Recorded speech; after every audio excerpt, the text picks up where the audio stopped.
Great. Well, hi, everyone.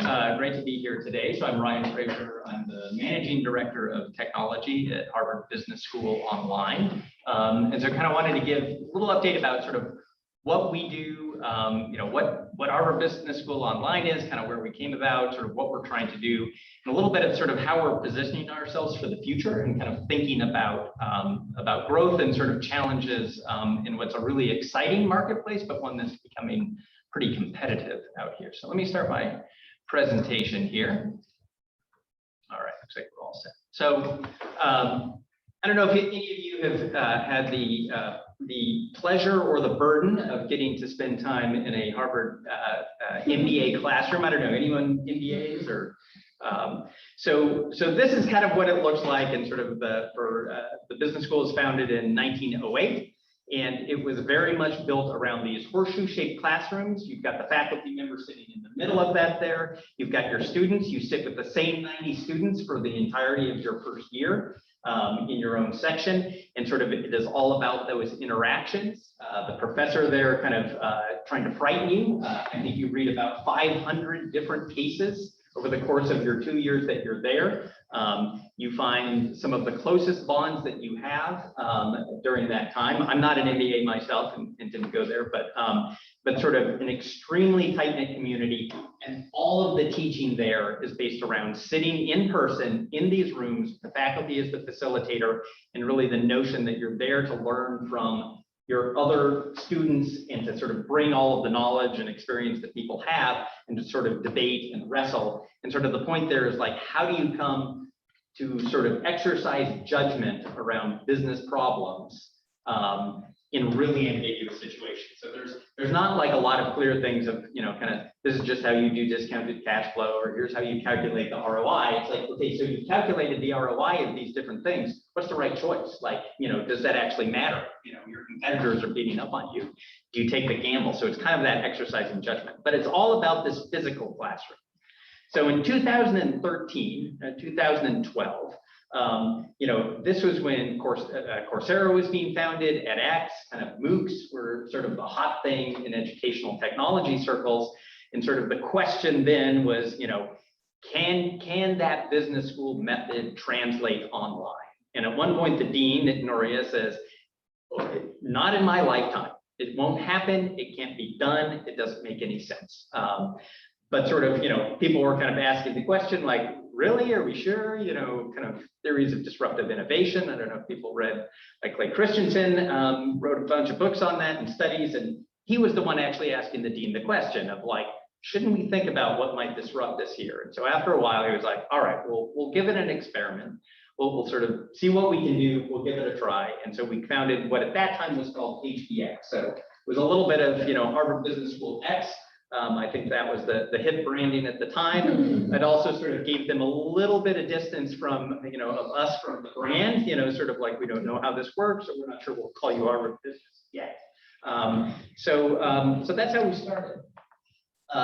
So it was really kind of this notion of, how do we reimagine business education for the digital age? And so, let's take this forward. And I think, when the business school wants to try something, it doesn't sort of, do a simple job. It doesn't kind of like, do it small. It's like, we're going to do it. We're going to put all of our energy into it. We're going to see if it succeeds. And if it does, we'll move forward. And if not, we'll call it good. And so it was said, let's look at this. Let's not try and make an MBA program. We're not going to compete with that. Let's not try to compete with our executive education programs, which are really focused on, $10,000, $20,000, $80,000 programs that are on campus, very intensive, sort of very senior management oriented. Let's find something else. And so where it started was looking at sort of pre-matriculation courses for MBA students. So really about economics, financial accounting, and business analytics. And so we built a series of courses around that. And so that was kind of the goal there. So, and the other part was, let's not just think about, kind of what everyone else is doing in online courses, which were largely just recorded video and a bunch of PowerPoint slides that sort of, you just kind of click through on that. But let's figure out, how can we bring that kind of interactive, classroom-based, the rich conversation online? And how can we do that in a scalable way? So they say sort of our faculty time is the most valuable thing. And so let's spend a lot of faculty up front, but see if we can come up with a model where the faculty don't have to be involved in an ongoing basis. Let's find a way where we don't need TAs involved in this as at scale, and sort of let's look at how we can kind of create a model where the students we create an environment where students can learn from each other. And sort of we create that peer learning, sort of using the technology to drive that and make it sort of a really compelling experience. So out of that, sort of, we started with this credential of readiness, is what we call it, with 3 things, and it actually has an exam at the end for 3 hours that you go through to demonstrate. You can get a certificate that's with sort of different pass levels. And we started with one certificate class in disruptive strategy with Clay Christensen. And since that time in 2014, when the first class launched, we've added a couple classes a year, and we're starting to pick up momentum now and sort of have this catalog of about a dozen different courses.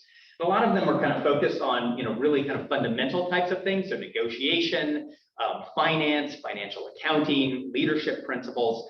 And our model there is, there's lots of people covering the hot topics, and sort of let's make sure that we cover all of the fundamentals there and build a really strong set of base courses that people can take. So since that time, we've had a lot of success. So we've had over 145,000 people go through our courses. So we keep kind of going on that.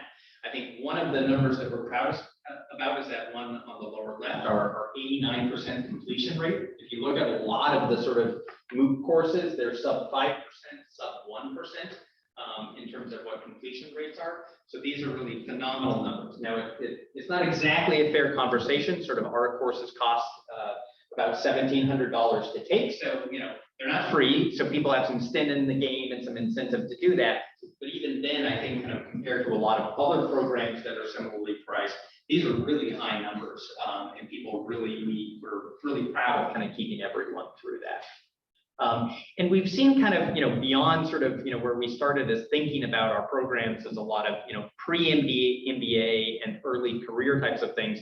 We see people kind of all throughout, their career, people in executive management positions, as well as sort of junior levels. We see people who are career switchers, who have, sort of moving from one industry to another and feeling they need some, new skills. We see a lot of people like tech, as you can see, it's sort of a pretty popular field there. And I think that's a lot of people, they've got good tech skills, if they're entrepreneurs, if they do startups, they know how to code.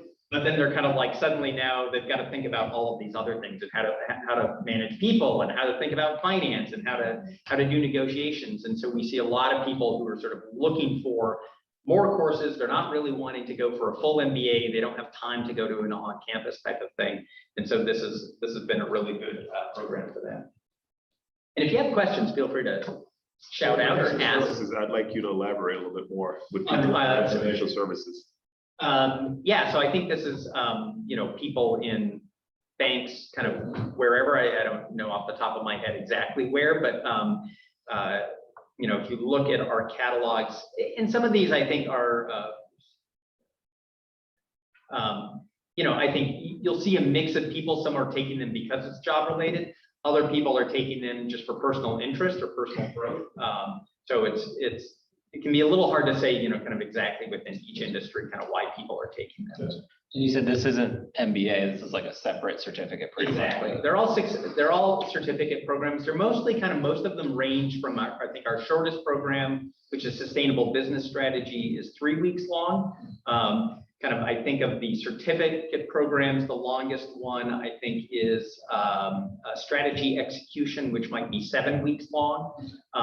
The Credential of Readiness program, there's a condensed 8-week version. Most people take it as a 10-week course, and I think we have an extended 15-week version. It's all the same content. It's just kind of how fast the deadlines come along through that. There's another one that I actually did this last year, where you basically do a course just like this, but you pay a lot less. And I can't remember the company that Harvard actually works with. Yeah, there's one. Harvard Business Publishing, which is kind of a separate subgroup, they offer some courses that are like, they've got like their management mentor, which a lot of companies subscribe to.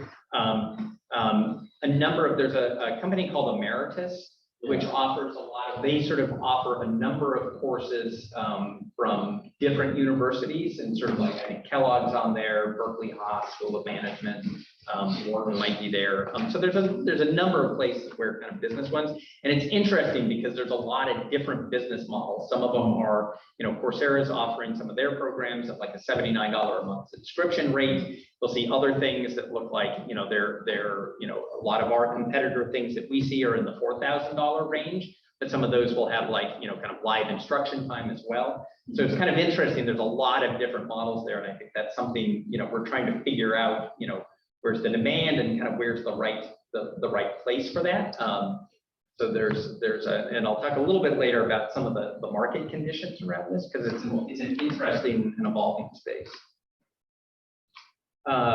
So, we are mission driven. And so, this is about sort of like, how do we impact people's lives? And that's really important for us. And, how do we make these classes because we think the content is really good.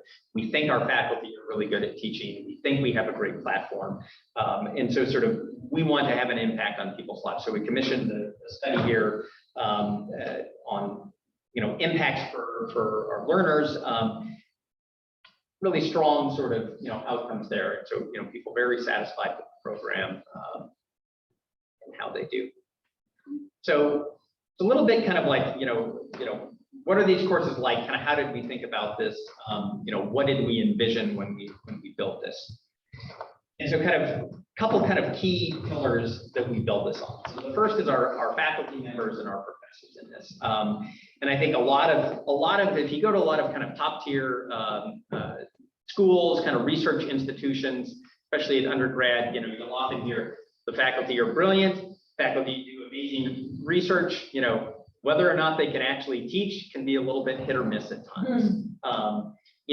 One of the things that's really impressive about the business school is the instruction in teaching is a really important part of sort of what they feel the role of the faculty is. And they spend a lot of time cultivating that, training, sort of, they watch each other in classes and provide feedback. And so they are essentially, they have learned how to be performers in this context, and they're really good at it. And so they're kind of really, they are that sort of top of the line, both in their knowledge and how they're able to teach. The pedagogy, so we'll dig into a bunch of this a bit more, is sort of like how we do the teaching. So this is, the case method is kind of the thing that the business school invented. This is actually the 100th anniversary of the case method. And really about, and that's all about sort of, traditionally sort of paper cases, but they're stories, and they're a way to kind of tell and set the context and sort of have this discussion. And all of this around this notion of active social and case-based is really important for sort of how we teach, and we try to bring that through into the online thing. And then the platform itself, I think we've all been in a lot of really junky online experiences, or things that are boring or glitchy or sort of not very engaging. So we spent a lot of time really thinking about how do we make that platform experience feel like a way that sort of we can convey sort of, the brand attributes of the business school and sort of what it represents, and the strength of the faculty and the pedagogy. A lot of times are like, wait, we don't get to see the professors in real life. And I think this kind of represents the, when real time isn't necessarily my time, or the faculty are putting you to sleep as you're in class. And so kind of our notion really is that, the access is real, but not in real time. So you hear from them, you can kind of get involved with them, you can do that. And I've got a video here. We'll see how the sound on this plays, where it comes. Okay, that doesn't show up here. So let me turn it on here, and let's see if we get a lot of feedback. They can see the Antarctic coast. It's about 80 miles away. And then, January 1915, they can see the Antarctic coast. It's about 80 miles away. And then, ice forms around the ship. Big bergs form around the ship and lock together like a vise. And the Endurance and its 28 inhabitants is absolutely stuck.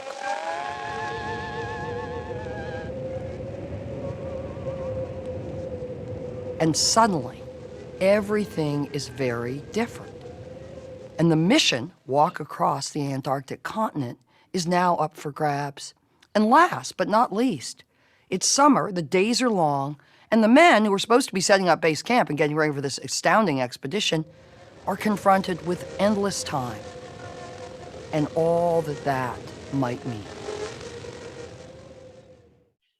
This is just a little vignette. It was about Shackleton and By January 1950. there we go. And that was Nancy Kane, who teaches leadership and sort of bases it a lot on sort of historical leadership examples. And so she's a storyteller and bring that out and sort of, these were animations that sort of our team created. I think they kind of rented a studio space and sort of built that ship model and filmed it and sort of did all of that. But what you can see is sort of this focus on high production values and really sort of telling the things through a story and using that to drive the learning and the education. And so there's a huge amount of time that we spent in these things of recording the video. We have an entire creative team that's filming them. They sort of are looking to find those stories of the cases and the protagonists and sort of fly around the country to do that. We spend a lot of time building what we call these teaching elements, which are things that sort of the interactive elements within that, and spending and then building all of those animations so that we can tell the story and tell the lesson there. So these things are not just kind of simple things. We will spend a lot of time building very rich interactive things. So kind of two-way negotiation that's text-based around sort of examples within the platform. We built this sort of aquifer simulation, which is kind of this tragedy of the commons where we bring 4 people together in a team and you're trying to negotiate around sort of common use of an aquifer. I think spoiler alert, at the end sort of it all runs dry and everyone loses. But these are all things that we have built and it's all driving towards this pedagogy of being active, social, and case-based. So from an active perspective, this is kind of, we went through the first 100 minutes of 2 different courses on economics. So the top one is our course, and basically each, the colors represent sort of a different type of activity, and the length represents how long you're in it.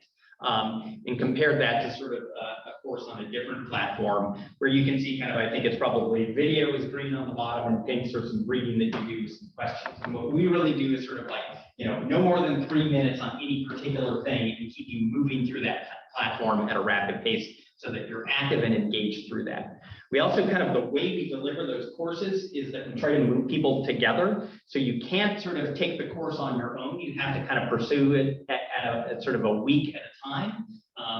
And then during that week, you're responsible, and there are exercises that bring people together. And so you kind of go through that together, you have that peer experience, and then you sort of move on to the next week. So that gated process really drives the engagement on there.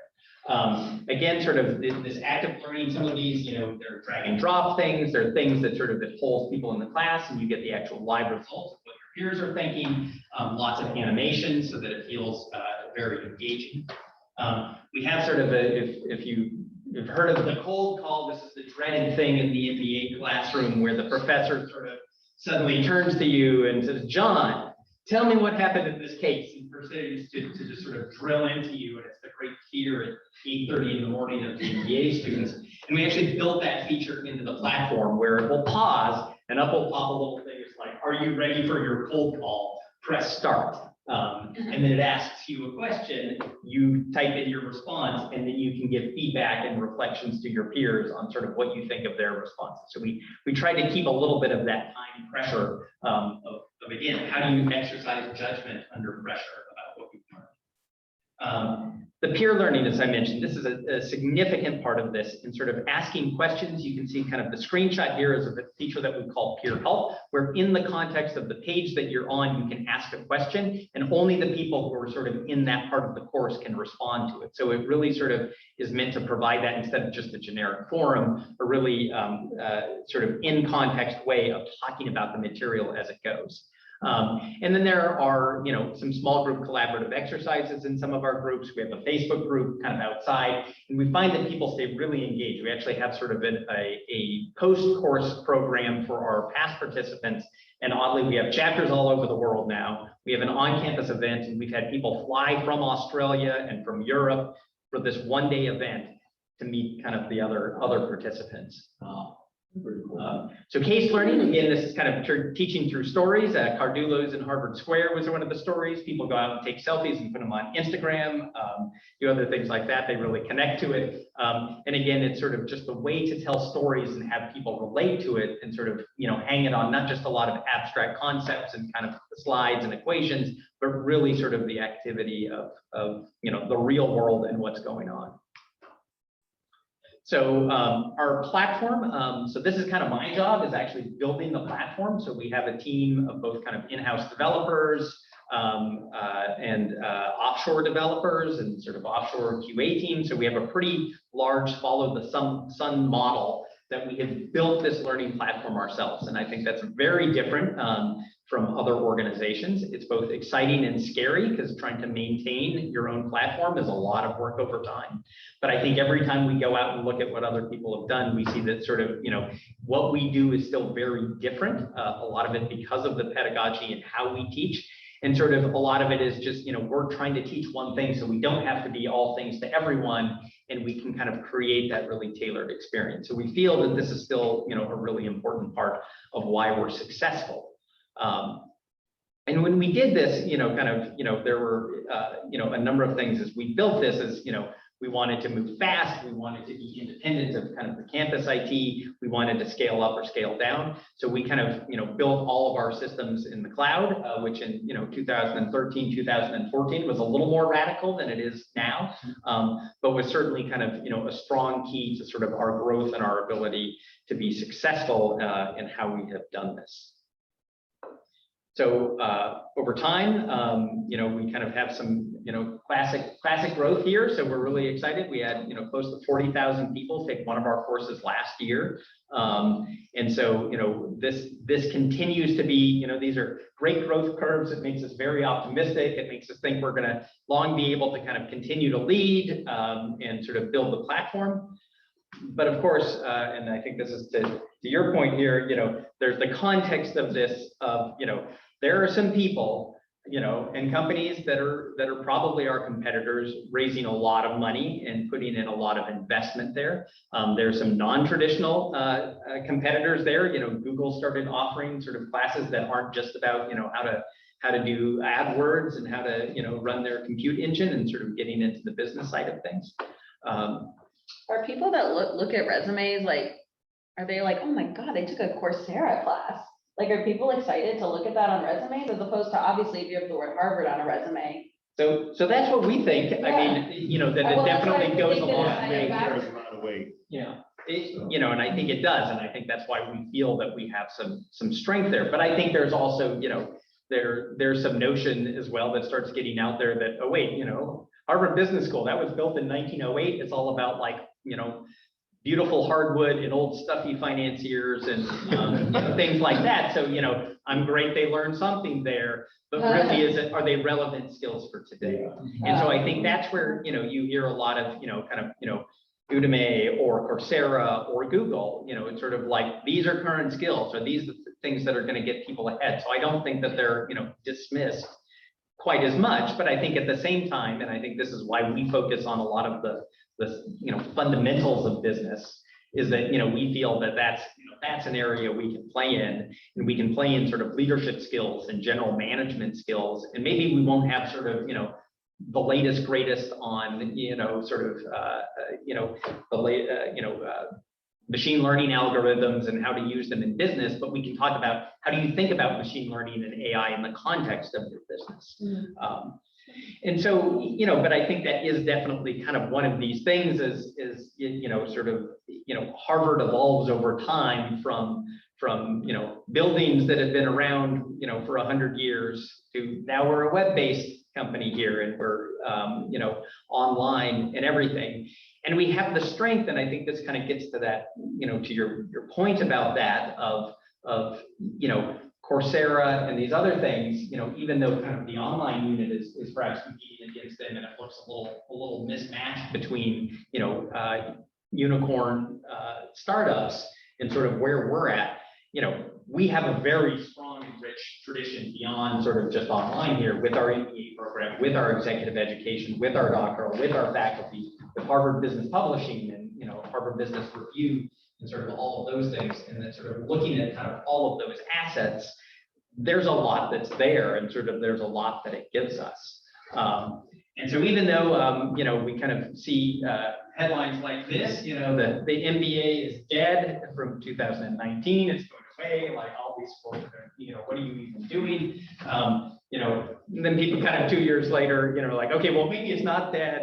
You know, the pandemic actually revived a lot of people, you know, sort of coming into that. But I think it's, you know, what we have recognized at the business school is that, you know, we can't be seen as sort of the old thing where people just, you know, the rich and elite go to hobnob and sort of shake shoulders. And for most people, it's not important. You know, most people think it's irrelevant, you know, kind of laugh or roll their eyes when they think about Harvard Business School. And I think that's something that, you know, we cannot sort of let ourselves be, you know, have that happen, and we shouldn't.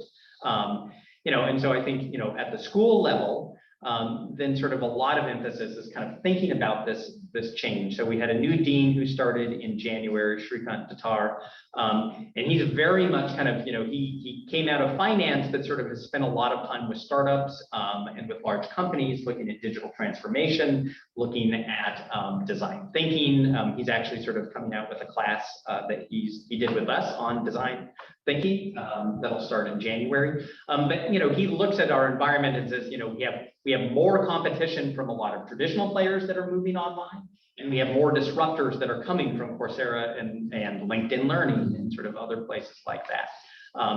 But sort of, you know, so how do we go against that? So, you know, how do we think about leveraging our staff? How do we continue to attract the best faculty? And how do we attract the best students and alumni and sort of provide the knowledge for people there?